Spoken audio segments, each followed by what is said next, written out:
We've been talking about agents in production for months now, Orange, but here's the stat that stopped me cold. Fewer than 2% of enterprises have actually deployed agentic AI at full production scale. That's staggeringly low. I mean, we hear about pilots, we hear about POCs, but only 2%? What's going on? That's the whole thesis of today's piece. It's from AmpCom, written by Sarfraz Nawaz, and it's called Enterprise Agentic AI Platform Architecture, the 2026 Complete Guide. And the central argument is this: the gap between pilot and production is not a technology problem. Models work, use cases are proven. The gap is architectural. So the problem isn't the agent itself, it's the infrastructure around it. Exactly right. Agents that work beautifully in a sandbox collapse in production because the infrastructure underneath was never designed for autonomous, multi-system, governed execution. Gartner projects 40% of enterprise apps will integrate task-specific agents by end of 2026, up from under 5% last year.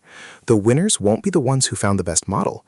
They'll be the ones who built the right architecture underneath it. So what does that architecture actually look like? The article proposes a 4-layer model, right? 4 layers, yes, and the order matters. Layer 1, the data layer. This is where agents earn their reliability or lose it. Structured connectors to ERP, CRM, HRIS, document processors for contracts, policies, compliance docs, and critically, entity resolution, because the same customer, vendor, or product is represented differently across different systems.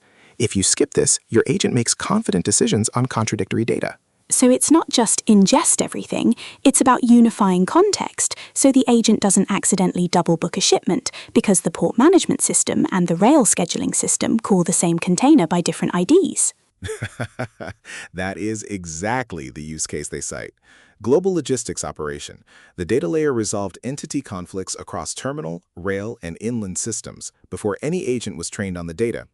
If you solve data fragmentation first, agents work from day one. If you don't, you spend months cleaning up operational messes. Layer 2. The intelligence layer. This is where raw context becomes governed reasoning. The key insight here is that enterprise agents need rule-aware reasoning, not just a language model reasoning freely. You encode your business rules, compliance constraints, pricing formulas. So when a pricing agent calculates margin, it's running actual math against the encoded cost structure, not hallucinating. Meaning a pharma sourcing agent wouldn't accidentally recommend a supplier without the right quality certifications. Exactly the example they give. Without encoded rules, an unconstrained language model would occasionally propose suppliers who were technically capable but operationally non-compliant. The intelligence layer makes compliance non-negotiable in the reasoning chain itself. And layer 3, this is where I think most people's minds go first. Layer 3 is the execution layer, where intelligence becomes action. Action routing, tool calls, right operations in ERP systems. But here's the part that's actually revolutionary: the autonomy graduation framework. 5 levels.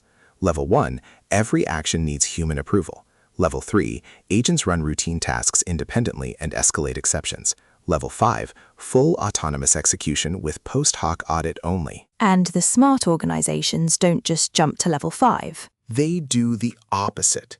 They start at level 1 or 2, establish trust, validate performance, then graduate autonomy incrementally. The article calls this out as the single most practical insight for anyone building enterprise agents. The organizations that try to shortcut the graduation process, deploying at level 4 or 5 before accumulating performance evidence, consistently hit the trust-breaking incident that resets the entire program. And layer 4 is the one that's most often treated as optional, but really isn't. The governance layer. Audit trails, compliance evidence, access control. The article makes a powerful point.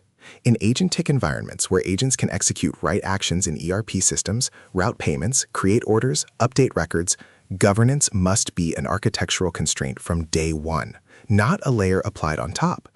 Every enterprise that tried to add it later had to rewrite core execution logic. So the teams that scale fastest aren't the ones that move fastest, they're the ones that embedded governance from day one. That line is practically the thesis of the whole article.